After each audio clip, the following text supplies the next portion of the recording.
So ating unahin na testimony ni Brother Christopher Barquilla from Switzerland. Brother Christopher Barquilla, good evening. Good evening po sa lahat. Naririnig mo po ba ako, Brother Lo? Diyan, naririnig ka bro. Go ahead bro. Klaro ba? Sorry, medyo kabado kasi hindi masyado marunong mag-Tagalog but trying my best. Good evening po sa lahat na nandito, mga sumusunod sa punto po punto, saan man kayo sa mundo.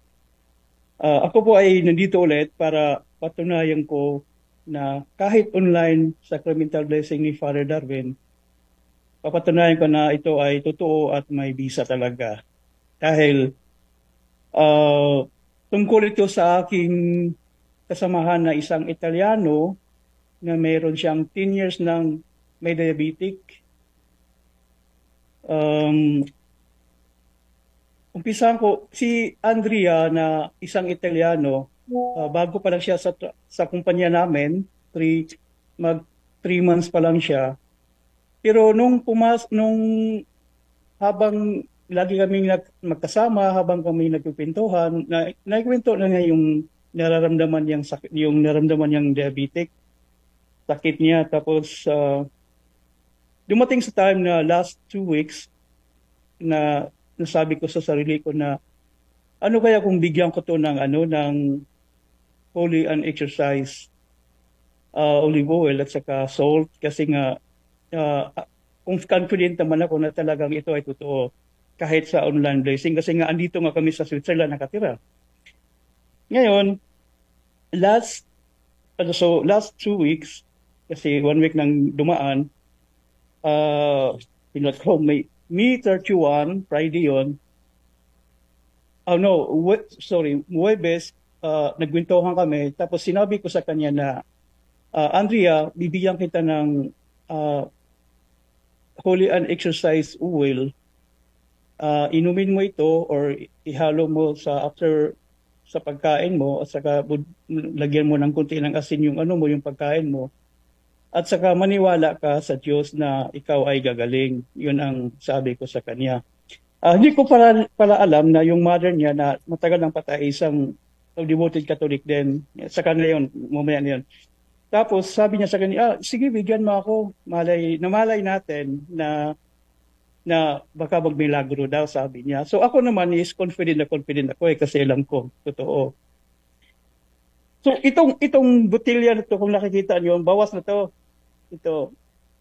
At itong botilya na itong olive oil na to, nung nandoon si Father sa RTR, kung di ako nagkakamali, ang asawa ko pa nga yung nagpa-online blessing nito.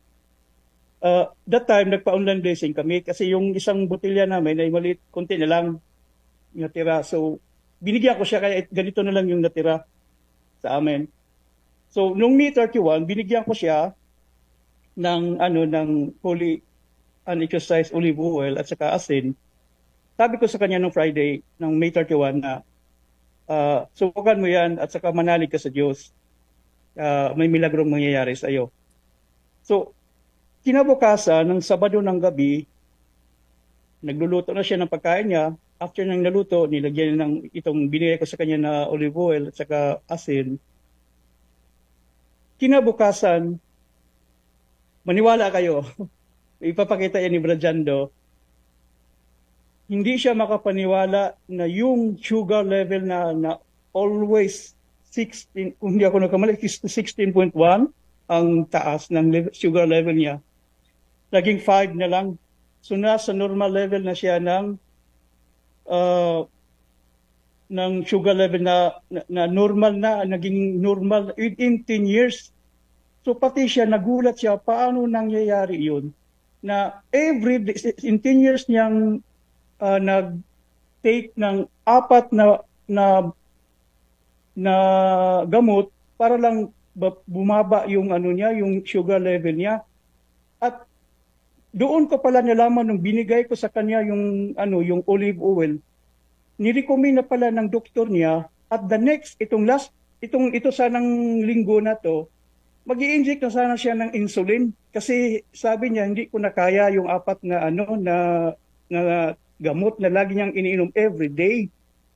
So ang nangyari, nung Sunday, nang nagulat siya na biglang bumaba yung ano niya, na naging normal na yung sugar level niya, parang hindi, umiyak talaga siya at saka naikwento niya sa papa niya na paano nangyari na ganito in 10 years biglang nagiging normal yung ano niya, yung sugar level niya.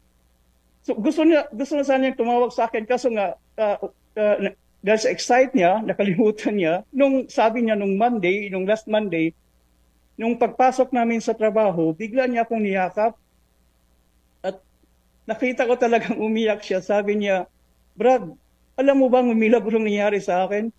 Hindi ako makapaniwala. Paano nangyari itong ang bilis? Within 10 years, laging ganun yung ang taas ng sugar level ko. Kung alam mo lang na nag-recommend na ang doktor na mag-i-insulin ako. Pero tinawagan ko kaagad ng doktor ko na ayaw ko na. Hindi na ako mag-i-insulin dahil nga yung sugar level niya ay biglang nag-normal na. May ipapakita mamaya ni Brother Jando yan. Kasi sinend ko sa Brother Christopher, ipakisend ulit kasi nang nag-ano ko na, nag-clean ako ng catch kanina, nawala lahat ng mga na-send mo. Pakisend lang ulit.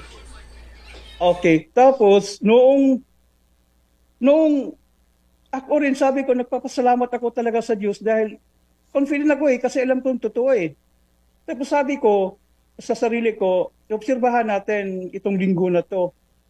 So nung Huwebes, nagsila ko ulit kay Brad Jando ng sugar level niya, talagang normal na, as in normal na talaga. Wala na talagang tumaas ng tumaas. Kasi 10 years yun, laging ganun Tapos yung,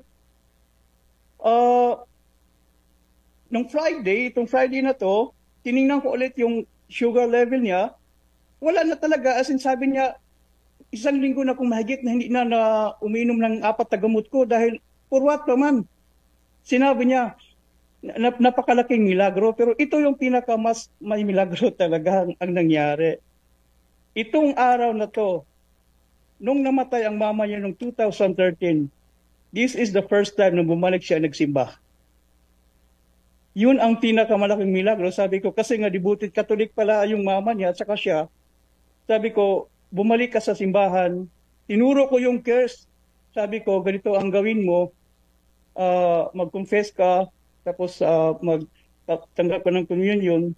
Tapos sabi ko, yung curse binalik ko sinuro ko sa kanya. Sabi niya, nung Friday, bago kami nag-uwian, sabi niya, yes, itong Sunday na itong araw na to, magsisimula kami ulit ng buong pamilya namin.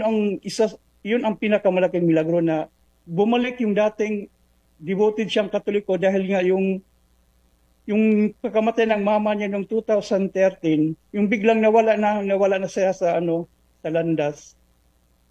At saka doon siya naniwala ulit na totoo na may Diyos, totoo ang Roman Catholic Church. Kasi parang naging atheist siya Anong in-explain ko sa kanya ulit na magtiwala ka, balik mo.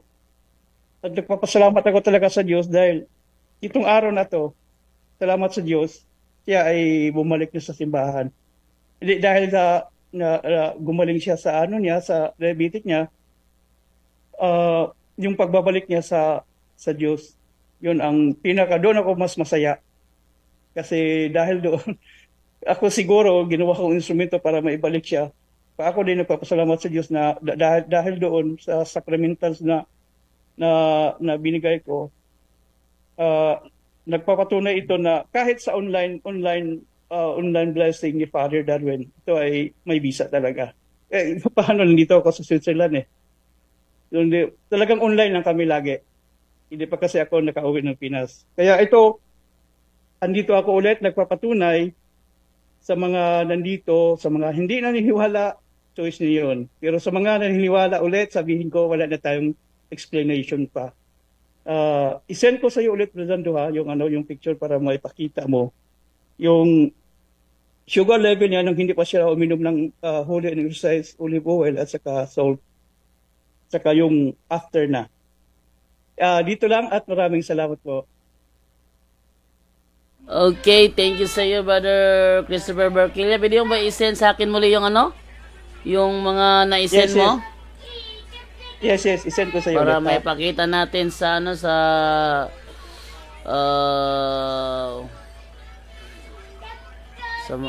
WhatsApp natin, no, para may pakita natin.